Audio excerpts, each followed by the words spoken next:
हर गांव में मेंढ का झगड़ा है कि नहीं? कहीं ऐसी जगह नहीं होती है, कहीं ऐसी जगह नहीं होती है जहां मेंढ का झगड़ा ना हो। 4 इंच इधर की उधर कर दी, बड़ा बड़ा काबिल पड़ा मेंढ काटने वाला, नीचे नीचे कुरेद का पानी भर दे, अगले दिन 4 इंच खेत बढ़ जाओ उसका, क्या भाई इधर कैसे आ गई ना, लौट गई होगी। क्यों? ये तो 10 फीट की दीवार थी ना जो लौट गई होगी। और ये सोच रहा सबसे पैदावार उसे ही कुरे देगा बैठ के।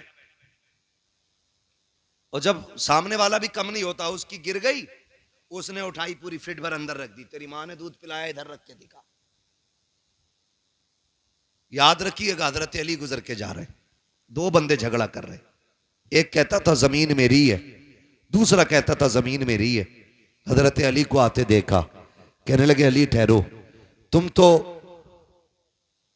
शेरे खुदा हो, और नबी ने फरमाया अना मदीनतुल इल्म वालियुन बाबूहा, मैं इल्म का शहर हूं, अली उसका दरवाजा है, फैसला कर दें। फरमाया किस चीज का फैसला? कहने लगे ये कह रहा है जमीन मेरी है, मैं कह रहा हूं मेरी है, बताओ जमीन किसकी है? आपने ठोकर मारी जमीन के। कहने लगी जमीन जानती है तू मैं कौन हूं? उसने कहा जी आपको अबू तुराब कहा जाता है। कहने लगे एक बात पूछूं? कहा पूछे ना अली।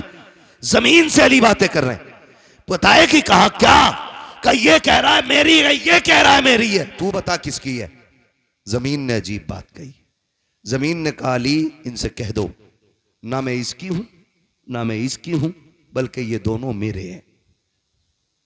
हुए नाम वर बे निशां कैसे कैसे, जमीन खा गई आसमां कैसे कैसे। जमीन ने कहा था ये मेरे हैं, इस 2-2 इंच के लिए तुमने क्या क्या ना किया।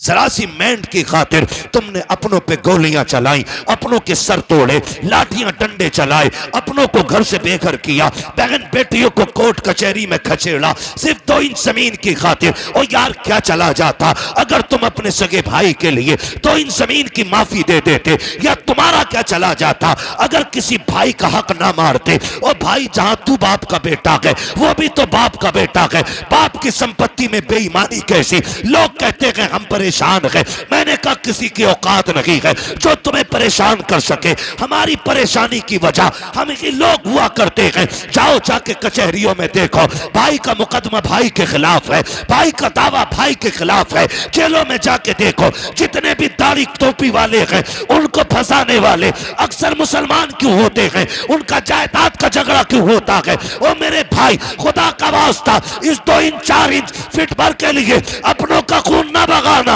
इसलिए कि दौलत हाथ का मैल होती है लेकिन अपने मेहनत से नहीं बल्कि रब की तौफीक और नसीबों से मिला करते। नारे तकबीर, नारे रिसालत, नारे गौसियत, मसलके आला हजरत उलमाए अहले सुन्नत। सुभान अल्लाह। सही कर दो भाई, मैं इससे अच्छा तो बिना माइक के बोल रहा हूं। तवज्जो है सारे लोगों की?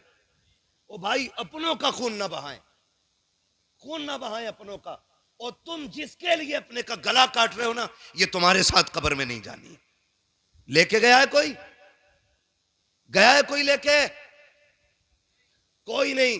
खाली हाथ आना है, खाली हाथ जाना है, खाली हाथ जाना है। जब आए थे मुट्ठियां बंद थी, और जब जाओगे ये खुली हो जाएंगी, खुली हो जाएंगी, खुली हो जाएंगी।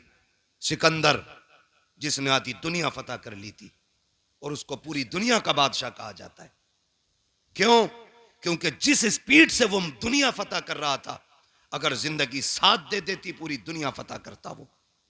जानते हो, चलते चलते रास्ते में सांप ने काटा, जहर फैला, बिस्तर पे लेट गया, तबीबों ने इलाज किया, इलाज होते होते एक दिन तबीबों ने हाथ उठा दिए। तबीबों ने कहा ये बादशाह अब आखिरी लम्हात आ गए, बचोगे नहीं। उसने कहा कितना वक्त है? कहा बस चंद सांसें हैं। उसने कहा क्या मैं यहां से अपने वतन नहीं जा सकता? उन्होंने कहा नहीं, अब इतनी मोहलत नहीं है, तुम अपने वतन जा सको। तब सिकंदर ने कहा था मेरे पास बहुत दौलत है, जाओ जाकर के ऐलान कर दो मेरी सारी दौलत कोई ले ले और इतनी सांसें दे दे कि मैं अपने मुल्क में जाके मर सकूं। तो सबने कहा था बादशाह सारी कायनात लेकर के कोई तुझे एक सांस नहीं दे सकता। उसने कहा फिर दौलत किस काम की? कहा लोगों मैं मर जाऊं मेरे हाथ कफन से निकाल देना। कहा किस लिए? ताकि दुनिया को बता दूं ये दौलत इतनी बेवफा है, तुम्हारा ही काम नहीं आनी है। हाथ निकाल देना ताकि दुनिया दौलत को सब कुछ न समझे, दुनिया जान ले सिकंदर खाली हाथ आया था, खाली हाथ गया। नारे तकबीर, नारे रिसालत, नारे गौसियत, मसलके आला हजरत अल्लामा मुफ्ती हम्माद रजा साहिब किबला। सुभान अल्लाह, बहुत अच्छा पैगाम। ओ भाई ये किसी के साथ नहीं गई है और यह के बाद दीगरे सब की बारी है। आज मेरी है, कल आपकी बारी है। लोग कहते हैं हम उसे छोड़ के आए कब्रिस्तान। औकात क्या तुम छोड़ के आए? वो तुम्हें लेके गया था कब्रिस्तान तक। वो जो जनाजे में लेटा है ना वो तुम्हें लेके गया था। वो गड्ढा दिखा के लाया है, उसने कब्र दिखाई है, उसने मिट्टी दिखाई है, उसने तख्ते दिखाए हैं, उसने अंधेरा घर दिखाया है। उसने कहा मैं तो चल दिया, तू इसकी तैयारी करके आना, तू इसकी तैयारी करके आना। लोग समझ बैठे हैं कि नहीं नहीं जी जो भी है ऊपर ही ऊपर है। नहीं, असल मामला नीचे का है, असल मामला नीचे का है। हलाल की दौलत इकट्ठा करना बच्चों के लिए। यह दुनिया बड़ी बेवफा है। मर के देखो, अगर बाप करोड़ों भी छोड़ के गया है ना तो बेटों ने सोने के सिक्के नहीं दिए मस्जिद में। यह नहीं सोचा मेरे अब्बा ने मेहनत से कमाई थी, लाओ इसे ही बख्शवा लिया जाए। सोचा ही नहीं। सोचा बाप की जायदाद है तो भाई ये माले गनीमत है, अब नहीं दूंगा मैं किसी को भी। ना करें, अपने जीते जी आखिरत का इंतजाम करें। सरकार गौसे पाक के वालिद ने वो सेब खा लिया, ख्याल आया माफी लेनी चाहिए। दरिया के किनारे किनारे चले, बाग मिल गया सेब का, टहनियां लटकी हुई पके सेब लगे थे, समझ गए इसी बाग का सेब होगा। डर कितना था। एक सेब की कीमत देखें, एक सेब की कीमत। आज लोग गरीबों का हक खा जाते हैं, डकार तक नहीं लेते। कितने यतीम भतीजों को जहर दे दिया गया ताकि उनके हिस्से की संपत्ति भी हमें मिल जाए। वो भाई यतीम तो नहीं देख रहा लेकिन खुदा देख रहा है, खुदा देख रहा है। गरीब तो जहर खा के मर गया लेकिन हिसाब अल्लाह को देना है, हिसाब अल्लाह को देना है। अकीदे मजबूत रखो। हालात कैसे होती, मैं ज्यादा बात नहीं बढ़ाना चाहता, बस चंद बातें गौर से। बाग में पहुंच गए, एक ना बाग की सफाई कर रहा था, उससे आपने कहा तू बाग का मालिक है? उसने कहा नहीं। कहा काम क्या है? कहा मुझे बाग के मालिक से मिलना है। कहा क्यों? बाग के मालिक किसी से मिलते नहीं है, वो गोशा नशीं रहते हैं। उसने कहा मेरा जरूरी काम है। आने वाले ने कहा, यानी सरकार गौस पाक के वालिद ने। काम बताइए क्या है? तो आप फरमाने लगे मैंने एक बिना इजाजत के सेब उठा के खा लिया, बिना इजाजत के सेब दरिया से उठा के खा लिया, बस उसी के बारे में माफी के लिए आया हूं, उसी के लिए माफी के लिए आया हूं। आज बंदा थप्पड़ मार के कहता तुझसे जो हो कर लेना, थप्पड़ मार के जो हो कर लेना, देख लूंगा मैं तुझे। नहीं, डरें अल्लाह के अजाब से। आप कहने लगे मुझे माफी चाहिए। खादिम गया, आप ना एक झोंपड़ी में इबादत में मसरूफ थे, जाके पूछा हुजूर इजाजत दें तो एक परदेसी है, नौजवान है, आपसे मिलना चाहता है। अब्दुल्ला सुमई सरकार गौसे पाक के नाना कहते हैं बात क्या है? कहा बात यह है कि उसने कहा है कि वो कोई सेब उठा के उसने खा लिया था, उसकी माफी के लिए आया है। जब इतनी बात सुनी ना तो समझ गए आज एक वली आ गया है, और ऐसे खुश हो गए जैसे किसी का बरसों से इंतजार कर रहे थे। कहने लगे अच्छा भेजो। जब हजरत अबू साले तशरीफ लाए, आपने सर से लेके पैर तक देखा, फरमाने लगे शहजादे कैसे आए? कहने लगे हुजूर बस माफी के लिए आया था। कैसी माफी? का रोजे से था, किनारे बैठ के इफ्तार के लिए पानी पिया, भूख लगी, सेब आ रहा था, उठा के खा लिया, बस एक डर मुझे सोने नहीं देगा। कहा कौन सा डर? कहा कहीं अगर कयामत में आपने गिरबान पकड़ लिया तो मैं रब की बारगाह में जवाब क्या दे पाऊंगा? कहा उसी की माफ़ी के लिए आया हूँ। जैसे इतना कहा है, अल्लाह अकबर, अब्दुल्ला सुमई समझ जाते हैं वो आया है जिसका इंतज़ार था हमें। कहते हैं बेटे ऐसे माफ़ी नहीं मिलेगी, माफ़ी की शर्त यह है तुम्हें इतने साल तक मेरे बाग की देखभाल करना पड़ेगी। आपने कहा ठीक है, माफ़ी मिल जाएगी? कहा हाँ। आपने फिर शर्त मंजूर की, बाग की रखवाली करते रहे। एक मुद्दत मुकर्ररा तक आपने बाग की रखवाली की है। जब मुद्दत पूरी हो जाती है फिर उठ के जाते हैं, बाबा अब तो माफी दे दीजिए। कहा भी मुद्दत पूरी हो गई है। आप कहते हैं मुद्दत पूरी हो गई? कहा हाँ। माफी चाहिए? कहा हाँ। का इतने दिन और आपको काम करना पड़ेगा। फिर आपने शर्त मानी है। जब ये भी मुद्दत पूरी हो जाती है फिर जाते हैं, कहा बाबा अब तो माफी दे दो। कहा बस एक शर्त रह गई है, अगर ये मान लोगे तो मैं तुम्हें माफी दे दूंगा। कहा कौन सी शर्त है? कि तुम्हें मेरी बेटी से निकाह करना पड़ेगा, निकाह करना पड़ेगा। इतना सुना आंख में आंसू आ गए।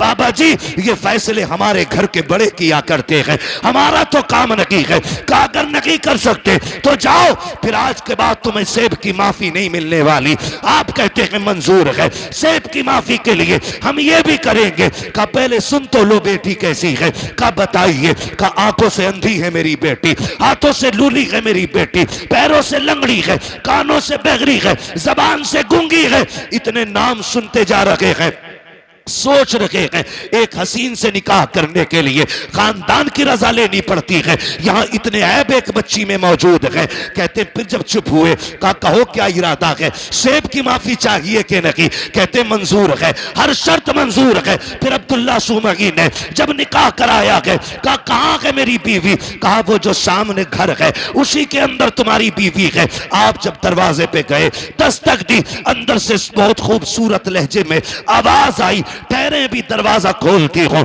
आप ठहर जाते हैं, कहा ये कौन है बोलने वाला? मेरी बीवी तो बोलना नहीं जानती है। जैसे दरवाजा खोला है, चांद से ज्यादा रोशन चेहरा निगाहों के सामने है, परी पैकर वजूद निगाहों के सामने। देख के हैरत में है, सलाम किया, जवाब मिला, वापस पलट आते हैं। बाबा किधर भेज दिया था? कहा क्यों? कहा वहां मेरी बीवी नहीं है, वहां तो कोई और बच्ची है। कहा क्यों? कहा उसकी आंखें भी मौजूद हैं, वो बात भी करती है, वो तो चल के आई है, हाथों से दरवाजा खोला है, मुस्कुरा के कहते हैं बेटे वही तो तेरी बीवी है। कहा ये कैसे हो सकता है?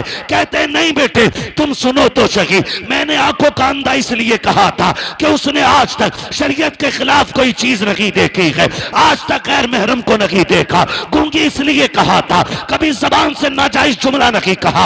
आपको मैंने हाथों की पाकिज इसलिए कहा कि नाजायज काम नहीं किया है, पैरों से लूला लंगड़ा इसलिए कहा कि गलत तरफ चली रही है। ये बातें जब सुनी है, कहते बाबा बता तो सही ये क्यों किया गया? कहते बेटे आज तू आया नहीं है, परसों से तेरा इंतजार था। मैंने कहा था मालिक बेटी शान वाली दी है, बेटा कहां मिलेगा? कहा बाग मेरे हम लेके आएंगे, उसको पहले आजमा लेना, फिर इंतजार के साथ तू उसका निकाह कर देना। कहते ये जो मैंने काम कराया है तुझसे मजदूरी नहीं ली है, कीमत नहीं ली है, आजमा रहा था देखूं ये मेरी बेटी के लिए सही है कि नहीं। कहा तेरे तकवे ने बता दिया मेरी बेटी के लिए इस वक्त जमीन पे तुझसे ज्यादा बेहतर कोई हो ही नहीं सकता है। नारे तकबीर, नारे रिसालत, नारे गौसियत, फैज़ाने गौसे आजम, फैज़ाने बुजुर्गाने दीन। सुभान अल्लाह, सुभान। एक सेब के लिए अनदेखे में कह रहे हैं मुझे लूली भी पसंद है, लंगड़ी भी पसंद है। आज तो सगा बेटा अब्बा से कह देता, अब्बा कहता मैंने फला जगह रिश्ता कर दिया, बेटा कहता मुंह बंद रखो, लड़की मैं खुद देखूंगा। हाँ मैं खुद देखूंगा। अब्बा के मुंह का थूक सूख जाता है ये सुन करके, तू देखेगा भाई? हाँ तुम क्या जानो, तुम हो ओल्ड मॉडल, हम हैं न्यू मॉडल, तुम पुराने दौर की सोच रखने वाले। अब तुम्हें क्या पता औरत आज के दौर में कैसी होनी चाहिए। मैं नौजवानों तुम्हें मशवरा देके जा रहा हूं, मुफ्त में बेहतर मशवरा। बताऊं, जब भी निकाह करना माँ बाप की मर्जी से निकाह करना, बेशक बेशक। हाँ? बुरा ना मानना। 3 घंटे नाली पे बैठ के बात करके कह रहा नहीं मुझे पता लड़की कैसी होनी चाहिए, तमाम मच्छर खा गए खुजाते खुजाते पागल कुत्ते की तरह खुजा रहा है। अब्बा से कह रहा मुझे पता है कैसी होनी चाहिए, तुम्हें नहीं पता। अरे इसने 40 साल एक औरत के साथ गुजारे, ये जानता क्या अच्छाई होती है उसमें क्या बुराई होनी चाहिए, और तू 3 घंटे फोन पे चिपक के कह रहा मुझे पता है। सुन भाई, अगर तुझे 3 घंटे में पता हो तो हमें तेरा भी अंजाम पता है। 6 महीने नहीं मिल गुजरेंगे, या तो तलाक का तोहफा उसके सर पे होगा या मर्डर करके तू फ्रिज में रख चुका होगा। इसलिए आपसे गुजारिश है, रिश्ता करें तो बुजुर्गों की मर्जी के साथ करें। इसलिए कि अगर 1% कमी रिश्ते में होती भी है ना, तो उस कमी को मां बाप की दुआएं पूरा कर दिया करती हैं। उस कमी को मां बाप की दुआएं पूरी कर दिया करती हैं। कभी अपनी मर्जी नहीं लगानी है कि भाई मैं अपनी मर्जी से निकाह करूंगा, मेहनत से बाप पालता है। आज हम पूछते हैं ना क्या किया अब्बा ने, औलाद आगे आई तो पता चला बाप का किरदार क्या था। आज जब बेटे ने उंगली थाम के कहा ना अब्बा मेले में जाना है, तो पता चला कि बाप ने हमें कैसे पाला था। माफ कीजिएगा, बाप गरीबी की दौर में कंधे पे बैठा के मेले लेके जाता था। आज बाइक होते हुए हम अपने बाप का बोझ हॉस्पिटल तक नहीं ढो सकते। काय की इंसानियत है हमारे अंदर। अपना सगा बाप गर्मी के मौसम में तेरे मेरे पेड़ के नीचे टाइम काटता है, और हम बीवियों के साथ ऐसी फ्रिज कूलर में, और कह रहा मौलवी तावीज दे दे बरकत हो जाए। देख तेरी बरकत रोडों पे फिर रही है, तेरी बरकत पेड़ों के नीचे है। देख तेरी बरकत किसी के स्लिप पे बैठी होगी, जाके देख तो पहरी में तेरी बेटी किसी की बैठक में पड़ी होगी, जाके देख तो सही तेरी बरकत किसी के आंगन में पड़ी होगी। बरकत मुझसे ना मांग, इनसे ना मांग। अगर बरकत चाहिए सोच, जिस बाप ने पूरी जिंदगी धूप में पसीना बहा करके तुझे मुझे जवानियां दी है, उसका हाथ पकड़ के उसे फ्रिज में कूलर में वॉशिंग मशीन के सारे ऐश दे दे। खुदा की कसम तू उसके ऐश का इंतजाम कर, खुदा तेरी कब्र में तेरे ऐश के इंतजामात फरमा दे। बेशक बेशक है ना, जितना बड़ा बेटा हो गया इतने लहजे बिगाड़ के बात कर रहे। अब्बा के कह रहे लल्ला 4 मेहमान आ रहे हैं, तो कह रहा शट अप, क्योंकि इस गधे को 4 इंग्लिश के बोल आ गए ना। अपने अब्बा से कह रहा शट अप, क्यों? कह रहा बेवकूफ हो तुम, तुम्हें पता है मेहमान कैसे बैठाए जाते? कहता आउट, आप बाहर जाइए, मैं देख लूंगा अपने मेहमानों को। वो जानवर अभी तो इतना भी बड़ा इंसान न बन सका कि अपने बाप को बाप कह लेता। खाली कोट पहनाने से गधा मास्टर नहीं हो जाता। बेशक अगर उसके कानों पे 8 पेन लगा दो वो डॉक्टर नहीं बनेगा। खुदा की कसम, इंसानियत अगर इंसान के अंदर है ना, तो वह 1000 शैतान डॉक्टरों पे भारी होता है। इंसानियत असल होती है, और वो तरक्की पे लानत जो हमें अपनों का बेअदब बना दे। ये भी याद रखिएगा, जो हमें अपनों से दूर कर दे, लानत ऐसी तरक्की पे, लानत ऐसी कामयाबी पे जो हमें बाप का गुस्ताख बनाए। अल्लाह से कसरत नहीं, अल्लाह से बरकत मांगनी है। क्या मांगेंगे? बरकत मांगिए। कसरत तो यह है 15 लाख कमाते महीने में और खर्च 16 लाख होते। बताओ बंदा गरीब है क्या अमीर? गरीब। 15 कमा रहा है, 16 लाख खर्च कर रहा है, अमीर है क्या गरीब? जोर से, क्योंकि हर महीने 1 लाख का कर्जमंद हो रहा है। और बंदा कमाता है 5000 और 4000 खर्च कर लेता, 1000 बच जाता। बताओ बंदा अमीर है क्या गरीब? अमीर। बोले अमीर। ये बरकत और कसरत का फर्क है। 15 लाख में भी गुजारा ना हो इसे कसरत कहते हैं, और 500 रुपए में दिन कट जाए इसे बरकत कहते हैं। अपने रब से कसरत नहीं, बरकत मांगो, बरकत मांगो। शोहरत नहीं, इज्जत मांगो, इज्जत मांगो। और इज्जतें उन्हें मिलती हैं जो इज्जत वाले लोग होते हैं। करेंगे इंशाअल्लाह मां बाप का एहतराम। संडे को छुट्टी होती है स्कूलों की। मेरा टाइम खत्म हो गया, अभी ओवर चल रहा है, होती है कि नहीं? संडे को छुट्टी होती है ऑफिस की, कॉलेजेस की, इन सब की छुट्टी होती है तो कोई वाइफ के साथ, दोस्तों के साथ छुट्टी मनाने जाता है। अल्लाह तौफीक दे, घर में बूढ़ा बाप हो, खाने पीने की गुंजाइश हो, एक दिन गाड़ी में बैठा, लेके निकल मार्केट, उससे पूछ जैसे वो बचपन में पूछा करता था क्या खाएंगे। कभी बाप से कहना अब्बा क्या खाएंगे, दिखा कभी उनको, अब्बा तुम्हारे दौर में ये कोल्ड ड्रिंक नहीं होती थी, अब्बा तुम्हारे दौर में ये आइसक्रीम नहीं होती थी, अब्बा इस दौर में देखो, अब्बा बताओ ना क्या खाओगे। खुदा की कसम तेरे खिलाने से खून नहीं, तेरा इतना कहने से ही बाप का खून बढ़ जाएगा, इतना कह देने से बाप का खून बढ़ जाएगा। खाली कहो अब्बा खाना क्या है। रोज कहते हो ना बेटे बता क्या पकेगा, रोज पूछते हैं हम, बीवी कहती है ना क्या बनना है, पूछ ले बच्चों से। बच्चे कहते हैं चिकन खाना, मटन खाना, ये फ्राई वो फ्राई। हम ये कहते हैं, कभी माँ बाप को बैठा के कहे अब्बा आज तुम बताओ क्या बनेगा, आज जो तुम कहोगे वो पकाया जाएगा। कभी उनकी मर्जी से भी खिलाओ, कभी उनकी मर्जी से बनाओ। और बीवी से कहते सुन, बहुत सुनी है, हर जगह अपनी चलाई हमने, लेकिन आज के बाद हमारे मां बाप की चलनी है, इनकी मर्जी से पकेगा, जो ये कहेंगे वो खिलाया जाएगा। खुदा की कसम मैं समझता हूं 50% दवाएं बंद हो जाएंगी अगर औलाद बाप के साथ ये रवैया इख्तियार कर ले। एक टूटा हुआ इंसान, एक बिछड़ा हुआ इंसान, एक जंगल में खोया हुआ इंसान किसकी तलाश करता है? एक सच्चे हम सफर की, एक हमदर्द की, एक ऐसे शख्स की जो उसका दुख सुन सके। बाप उसी खोए हुए इंसान की तरह है बुढ़ापे में, उसी टूटे हुए शख्स की तरह है बाप जिसे दुनिया ने छोड़ दिया हो। वो चारपाई पे पड़ा है, उसे आज तेरे सेब की जरूरत नहीं, तुम्हारे जूस की जरूरत नहीं, आज उसे तुम्हारे दो मीठे बोलों की जरूरत है। बेशक।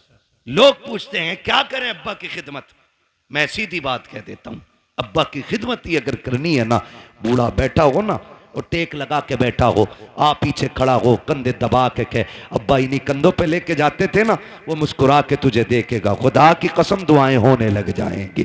तू कभी कंधे दबा उसके, कभी तलवों में बैठ, कभी उसके गले में हाथ डाल, यारों के साथ तो खड़े हो जाते हो, बगल में बगल डाल के खड़े हो जाते हो, यूं भी लिपटा लेते हो, यूं भी पकड़ लेते हो। कभी बाप के कंधे पे हाथ रख के कहे अब्बा बताओ ना जिंदगी का कोई मंजर तुम्हें याद है कि नहीं, बताओ तुमने जवानी में कौन सा बड़ा कारनामा किया था। खुदा की कसम देखना जो ऐसे सिमट के बैठा होता है, जब बच्चे कहते हैं अब्बा बताओ जवानी का, फिर वो यूं हो के बैठ के कहता है सुन जब मेरी उम्र 25 साल थी मैंने ये कारनामा अंजाम दिया था, जब मैं 30 साल का हुआ मैंने ये कारनामा अंजाम दिया। और जब बात तारीफ की आए बाबा कह के उसका हौसला बढ़ाता जा और ये कहता जा अब्बा ये तेरा जिगर था जो तूने किया है, ये तेरा हौसला था जो तूने किया है, अब्बा हमसे तेरी तरह नहीं होगा। इतना कह के तो दे, खुदा की कसम अगर बुढ़ापे में जवानी नजर ना आ जाए तो आके बात कर ले। नारे तकबीर,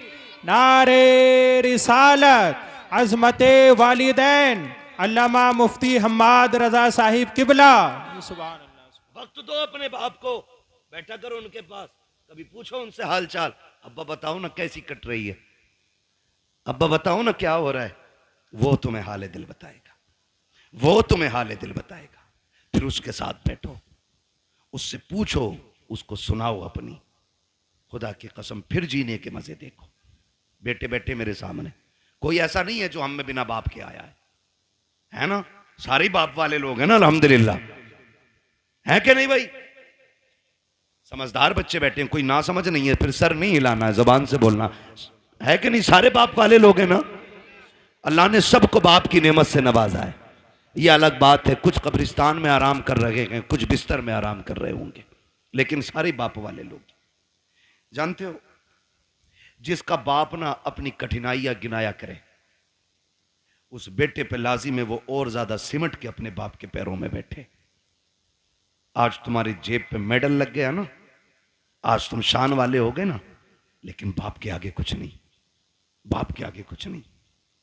वो कभी तुम कहो ना अब्बा बताओ ना घर का खर्च कैसे चलता था, वो ये कहना यार तुम्हारे दौर की तो बात अलग है, हमने तो यार रक्शे चला के बस पेट पाले। तो उसके कदमों में बैठ के कहे अब्बा आज जो ये कलम का दौर है ना, ये तेरे रक्शे का कमाल है, उस कामयाबी को भी बाप की मजदूरी पे डालो। कभी कभी ना बेटे कह देते हैं तुम्हारे रक्षे की वजह से हम जलील हुए, तुमने किया ही क्या है रक्षा चलाने के लिए। ओ भाई, जब बाप पसीने में डूब के घर आए ना मजदूरी का पैसा लेके, और पसीने में कपड़े भीगे हों, उसे मजदूर कह के जलील न कर, उसका हाथ पकड़ के कह अब्बा एहसान है कि तू हमें पाल रहा है, शुक्र है तेरे कपड़े मेहनत के पसीने में तो भीगे हैं लेकिन किसी के हराम के खून में भीगे हुए नहीं गए। तूने हमें चटनी के, हमें पसीने की कमाई की चटनी खिलाई है, हराम के मुर्गे नहीं खिलाए हैं। ये उससे कह खुदा की कसम, आज उसने 1 रुपए मेहनत की है, कल वो तेरे लिए 1.5 रुपया मेहनत करके लेके आए। लेकिन हम ना निकम्मे हो गए, हमने बाप की मेहनत पे पानी फेर दिया। और याद रखिएगा, मैं आपको बता दूं, लोग पूछते हैं वजीफा वजीफा, एक सीधा सा वजीफा, वली बनना चाहते हो तो माँ बाप से दुआएं लिया करो। वली बनना चाहते हो तो माँ बाप से दुआएं लिया करो। माँ बाप दुआएं कर दें तो अल्लाह बच्चों को वली बना दिया करता है।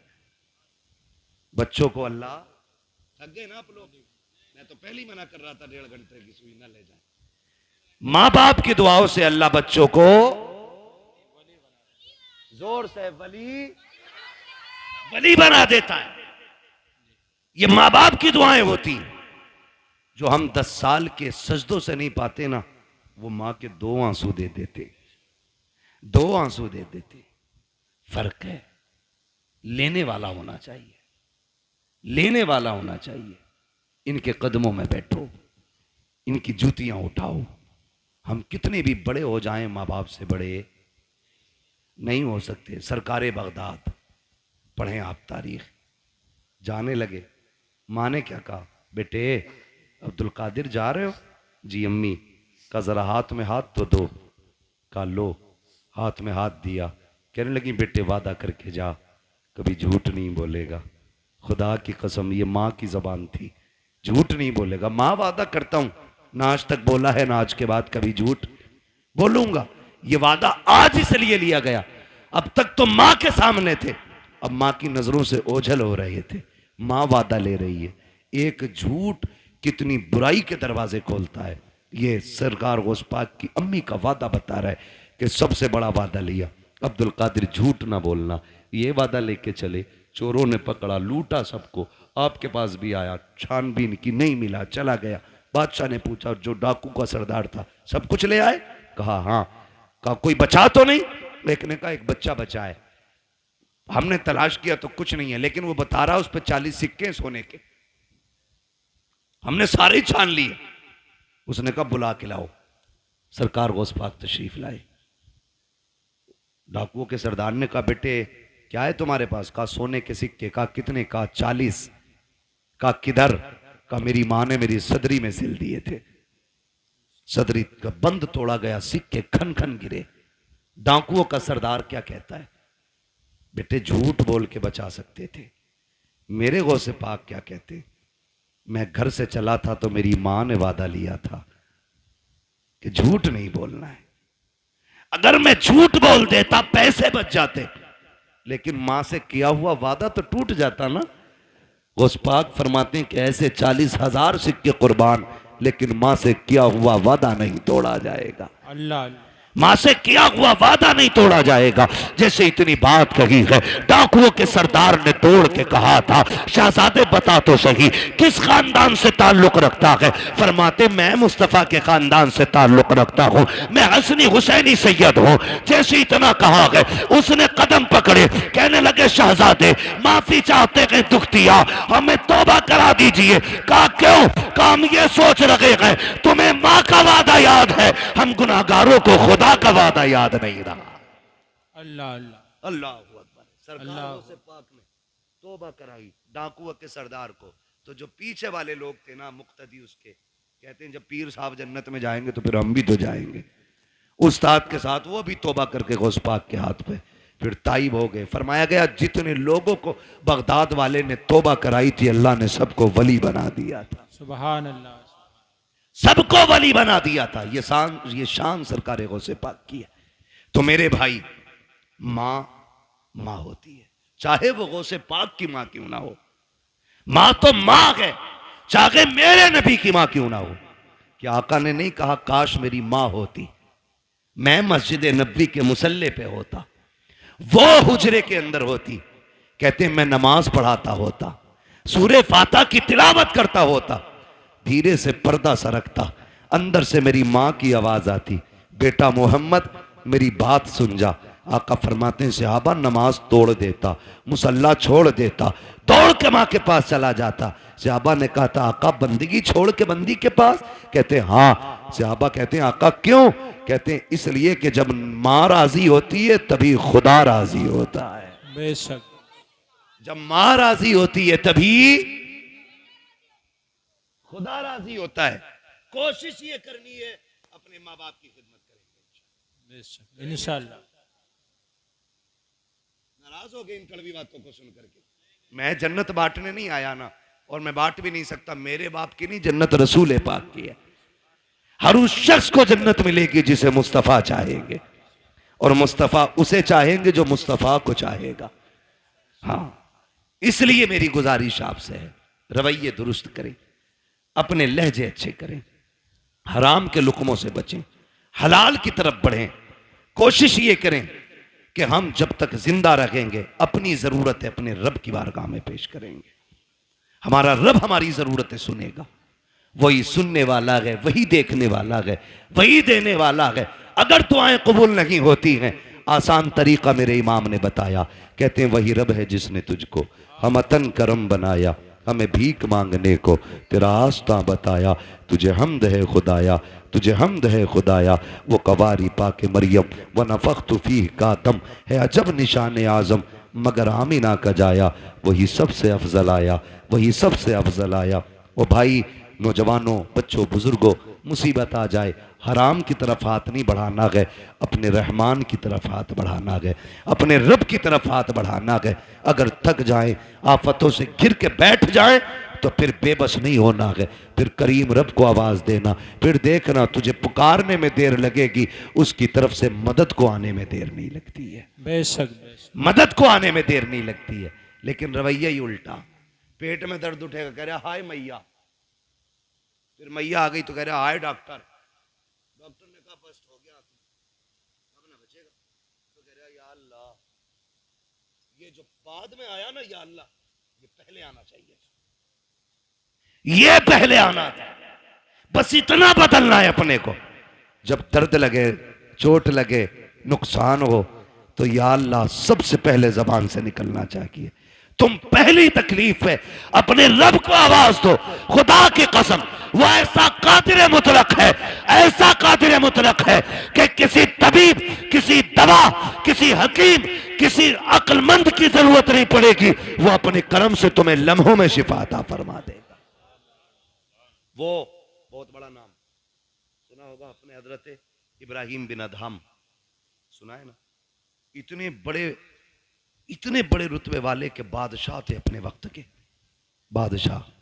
लेटे हुए अपने महल में, तो अचानक धब धब की आवाज आई।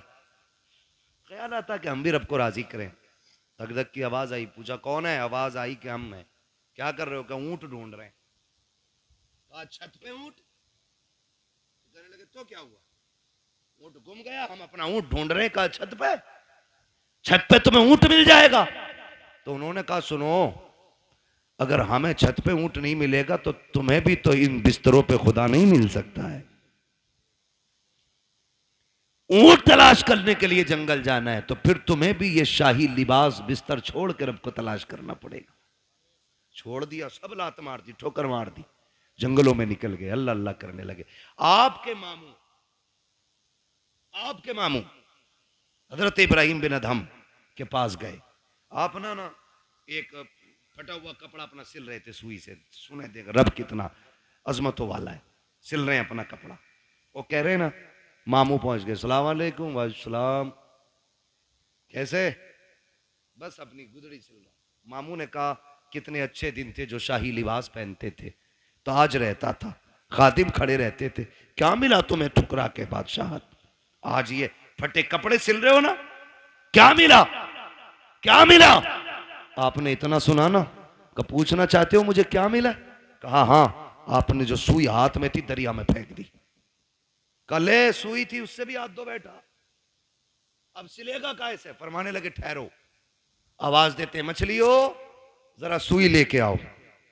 जब इतनी आवाज दी ना तो सारी मछलियां, हर मछली के मुंह में एक सोने की सुई मौजूद थी। सुभान अल्लाह सुभान। कहने लगे मामू देखो, सबके मुंह में एक सोने की सुई। कहने लगे ये नहीं चाहिए, मेरी सुई लाके दो। एक मछली आपकी सुई लेके आई, उसमें धागा भी मौजूद था। आपने फरमाया हाँ यही मेरी सुई है। कहने लगे सुनो, जब तख्त पर बैठता था तो सिर्फ जमीन के चलने फिरने समझने वालों पे हुकूमत थी। जब से रब का हो गया हूं कायनात मेरी हो गई है। जब से रब का हो गया हूं कायनात मेरी हो गई है। रब के होने के आदी बने, खुदा की कसम वो अपने कर्म से तुम्हें वली बना देगा। वली कहते हैं किसको? उसी को वली कहते हैं जो अल्लाह का होता है। वो बात याद आ गई, एक ना दीवाना गुजर के जा रहा था, दीवाना गुजर के जा रहा था, बारिश का मौसम। किसी ने देखा मजजूब जा रहा, उसने कहा भाई दूध पी लो, गरम गरम दूध पिलाया, पिया, चल दिए, शुक्र अदा किया, आगे चले। वो खड़ाव पहन रखी थी दीवाने ने, है ना, तो छप छप करके जा रहे थे। एक दीवाना अपनी महबूबा के साथ बैठ के गुलछर्रे उड़ा रहा था। उसके पैर की छींट ना दीवाने के उसकी महबूबा के कपड़ों पे आ गई। उसने कहा पागल दिखता नहीं है? उसने कहा मैडम क्या हुआ? जो उसका महबूब था कहा कि इसने मेरे कपड़ों पे गंदगी डाल दी। तो महबूब था उसका, ओवर एक्टिंग भी की, थोड़ा सा उठा और दीवाने के थप्पड़ मार दिया। दीवाने ने आसमान की तरफ देखा, कहने लगा शुक्र है मालिक तेरा, कभी बैठा के दूध पिलाता है, कभी थप्पड़ लगवाता है, कभी दूध पिलाता है, कभी थप्पड़ लगवाता है। अभी चंद कदम चला था, ये तो गुजर गया। वो उठी अपनी जगह से, चली, गिरी और मर गई, मर गई। किसी ने कहा कि जिसके थप्पड़ मारा ना उसने बद्दुआ की थी। लोग दौड़े, पकड़ के लाए, कहने लगे तूने इसके लिए बद्दुआ की थी? उसने कहा नहीं। कहा फिर ये मर कैसे गई? कहा सीधी सी बात, हिसाब बराबर हुआ है। कहा क्या? कहा जब मेरे पैर से कीचड़ उछल के इसके महबूब के ऊपर पड़ी तो इसको बुरा लगा, इसने मुझे थप्पड़ मारा, और जब इसने मुझे थप्पड़ मारा तो फिर मेरे महबूब को बुरा लग गया। इसने अपनी हैसियत से बदला लिया, उसने अपनी शान के मुताबिक काम कर दिया। उसने कहा झगड़ा कोई नहीं, हिसाब बराबर है, हिसाब बराबर है। यही हजरत अली फरमाते हैं कि जब भी तुम्हारा मुकाबला किसी गरीब से हो तो अल्लाह से डरना, गरीब से डर जाना, कमजोर से डरना, भले ताकतवर से मत डरना। किसी ने कहा था अली कमजोर से क्यों डरना? ताकतवर से डरना समझना आता है, कमजोर से डरना समझना नहीं आता। तब हजरत अली ने कहा था सुनो, जब ताकतवर पे तुम ताकत दिखाओगे तो वो अपनी ताकत से बदला ले लेगा, लेकिन अगर तुम कमजोर पे ताकत इस्तेमाल करोगे तो वो बदला खुद नहीं लेगा, उसका बदला अल्लाह लेता है। कौन लेता है? अल्लाह लेता है। इसलिए हमेशा कोशिश ये करना कभी किसी का दिल ना टूट जाए, कभी किसी की आह ना लग जाए। और भाई शान से जी लेना की काफी नहीं है। ये जनाजे के कंधे भी बड़े अहम हुआ करते हैं, जनाजों में चलने वाले लोग भी बड़े अहम होते हैं। खाली भीड़ बढ़ा लेना काफी नहीं है, उनके अंदर हमदर्दों का होना भी बड़ा जरूरी होता है। किसी को इतना सता के ना जाना कि तेरे जनाजे में हंसता हुआ जाए और वो ये कहे अच्छा हुआ मर गया। अगर किसी ने इतना कह दिया, अल्लाह कयामत में तेरे बगल में खड़ा करके कहेगा बता क्या दिल दुखाया था जो तेरी मौत पे ये खुश हो रहा था, कितना सताया था जो इसने तेरी मौत पे खुशियां मनाई थी। कोई बचाने वाला नहीं होगा। अपने मरने के बाद ऐसे हालात छोड़ जाना ताकि गरीब रो के ये कह सके मालिक आज के बाद सहारा कौन बनेगा, भूखों को कौन खिलाएगा, प्यासों को कौन पिलाएगा। ऐसे लोग छोड़ जा, तेरा तीजा हो ना हो तुझे बख्शवाने के लिए कब्र में मुस्तफा आ जाए। सुभान अल्लाह। असल ये है लहद में इश्क रुखे शह का दाग लेके चले, अंधेरी रात सुनी थी चराग लेके चले, तेरे गुलामों का नक्शे कदम है राहे खुदा, वो क्या भटक सके जो ये सुराग लेके चले। इसलिए अपने मरने के लिए तैयारी कर ले। अरे हम तो मर जाएंगे यार, हमें क्या देखना। नहीं, बड़ी गैरत आती है, बड़ी गैरत आएगी। बहुत गौर से ये बात सुनने मेरी। कई बार ऐसा होता है, अब्बा की कब्र पे खड़े होकर बेटा कहता भाई मेरे अब्बा ने किसी के पैसे लिए तो बता दो, मैं दे दूंगा, मैं दे दूंगा। अब्बा की कब्र पे खड़े होते। भाई मैं इस माइक की वजह से अपनी रोटेशन पे नहीं बोल पा रहा हूं, शजरा तो कतई नहीं पढ़ पाऊंगा इस पे। मैं बिना माइक के पढ़ दूं, क्योंकि माइक जो है ना, जब मैं अपनी ताकत में आ रहा हूं तो ये बिल्कुल दबा दे रहा है। ये थोड़ा सा ये डिस्टर्ब हो रहा है ना इसमें, वो उनकी कमी नहीं, थोड़ा मशीनरी ऐसी है, आपने थोड़ा सा ज्यादा ही सस्ता कर लिया है ना। जब जलसा बड़ा किया करो ना तो सेटिंग सही नहीं हो पाई शायद इसकी। मैं अपनी खुद रोटेशन पे जिस ले में मैं बात बोलता हूँ वो बोल ही नहीं पा रहा हूँ। थोड़ी देर बोलता हूँ आपको ही समझ आना बंद हो जाती है ना। बस तवज्जो करने थोड़ा सा, जरा बोल दें सुभान अल्लाह। मैंने क्या बात कही अभी आपसे? अपने जनाजे में ऐसे लोग छोड़ के जाना जो तेरे मरने के बाद तेरे ना होने का एहसास करें, तो जिंदगी जिंदगी है। तेरे जाने पे अगर किसी ने जश्न मनाया तो फिर कोई जिंदगी जिंदगी नहीं।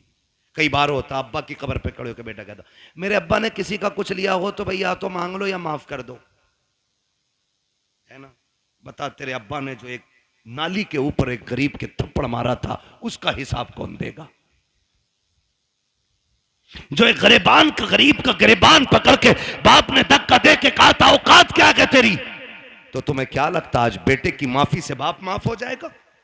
जब बाप की कब्र पे खड़े होके बेटा कहता है अगर किसी का मुझ पे हक हो मेरे बाप पे आके ले ले, तो मेरे भाई कोई बेटा नहीं दे पाएगा। जब बेटा कहता मशीयत का नकीब कहता है आज तेरी माफी से इसकी माफी नहीं होनी है, हमने बार बार इसको डराया था, बार बार इसको बताया था कब्र में आना है, आज ये आ चुका है, अब तेरी माफी से इसका कुछ नहीं होने वाला है।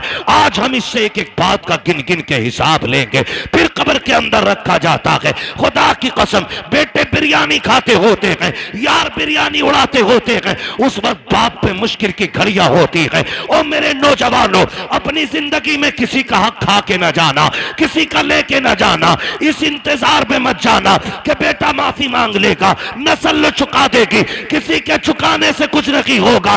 अगर दिल दुखाया है जीते जी माफी मांग लो, अगर बंदा माफ कर देगा तो खुदा भी माफ फरमा दे। बेशक बेशक, ये लाजिम है हम सबके लिए। आखिरत की तैयारी करें, जरूरी नहीं है बुढ़ापे में मौत आए। हमने जवानों के जनाजे उठाए, हमने 10 साल के बच्चों के जनाजे उठाए, हमने 6 माह के बच्चों के जनाजे देखे। आज हमारी उम्रें 35, 40, 50 हो गई।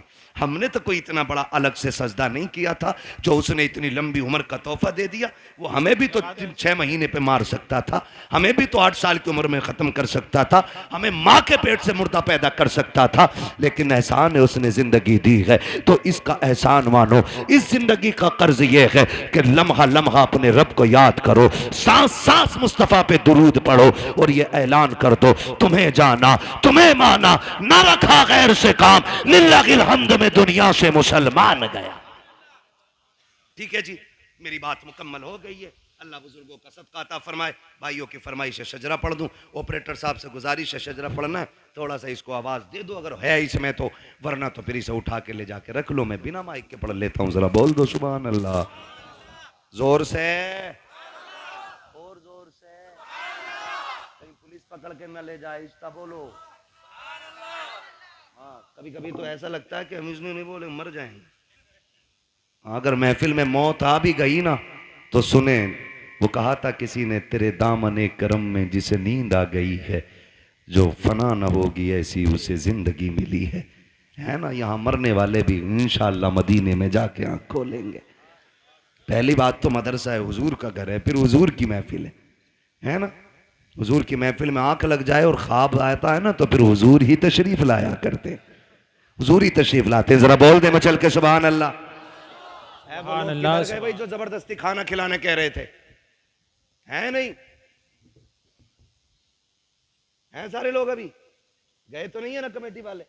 अल्लाह आपको सलामत रखे, आपको साथ देना है। जब मैं हाथ का इशारा करूं ना तो समझ जाना मौलवी सांस लेना चाह रहे हैं। बात सही रहती है साहब, ठीक है कारी यूनुस साहब। हाँ, जब मौलवी इशारा करे समझ लो मौलवी की सांस घुट रही है, अगली सांस लेना चाहता है, उसी बीच में आपको जोर से क्या बोलना है? इतनी जोर से तो वो बोलते हैं कि जो सुनना ना चाहते, आप सुनना चाहते फिर इतनी सस्ती से बोले सुभान अल्लाह। हाँ, तो जब आप इतनी जोर से सुभान अल्लाह कहोगे तो मैं इसकी आड़ में सांस ले लूंगा। अल्लाह चाहेगा आपको नेकी मिल जाएगी, और वो बड़ा करीम है, जब आपको देगा तो फिर हमें भी अता कर ही देगा, है ना। तो हाथ का इशारा होगा, फिर क्या बोलना है आपको? सुभान अल्लाह। ये देखो, तुम चेयरमैन हो, ये जमींदार लोग हैं, और ये तो तख्त नशीन शहनशाह लोग हैं।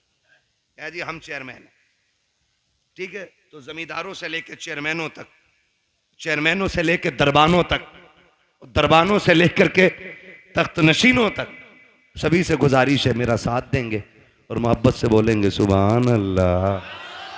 कई लोग तब भी ऐसे घूर के देख रहे हैं कि डेला मार देंगे। मर्जी है तुम्हारी, मेरे भाई ने कहा इसलिए पढ़ रहा हूं शजरा, वरना कतई नहीं पढ़ता, इतना थक गया हूं। बोले जरा। मैं एक बात बता दूं, मैं नमाज की नीयत नहीं बांध रहा हूं। कभी सोच रहे हो तरावी में क्या होता है, हजरत 15 पारे शबीने में कभी कभी होती थी ना, तो इमाम साहब ने नीयत बांध ली, अपना आप हुक्का लेके बैठ के नाली पे, जब तक रुकू चल रहा है तब तक हुक्का चल रहा, रुका है हुक्का बहकर रुकू में। तो ये नीयत नहीं है मेरी नमाज की कि तुम चुप जाओगे मैं चलता ही रहूंगा। तुम सुभान अल्लाह कहोगे तो आगे चलूंगा, वरना वही नीयत तोड़ दूंगा। ठीक है जी, जरा बोल दे सुभान अल्लाह। माशाअल्लाह, जियो सलामत रहो। 2 बज गए हैं, लेकिन लग नहीं रहा 2 बजने। 2 घंटे और बोल लूं, कर लूं 2 घंटे और तकरीर। इधर वाले लोग सोच रहे हैं घर पे पिटाई पक्की है, बता के ही नहीं आए। हाँ मेरे भाई, सलामत रखे अल्लाह तुम्हें, ये मोहब्बत है। देखो, तकरीबन 600-650 किलोमीटर का सफर करके आप तक आया, ट्रेन से नहीं, फ्लाइट से नहीं, अपनी गाड़ी से। थका हुआ था, आपने इस मोहब्बत से सुना कि थकन का एहसास ही खत्म हो गया। अब इस मोहब्बत से आपको शजरा सुनना है कि मुझे लगे ही नहीं मैं तकरीर कर चुका हूं। बोले जरा सुभान अल्लाह। आदम के बेटे शीश। देखो, कैमरे वालों पे कतई उम्मीद ना रखिए, ये जलसे में नहीं, ये बिजनेस में आए हैं, ठीक है जी।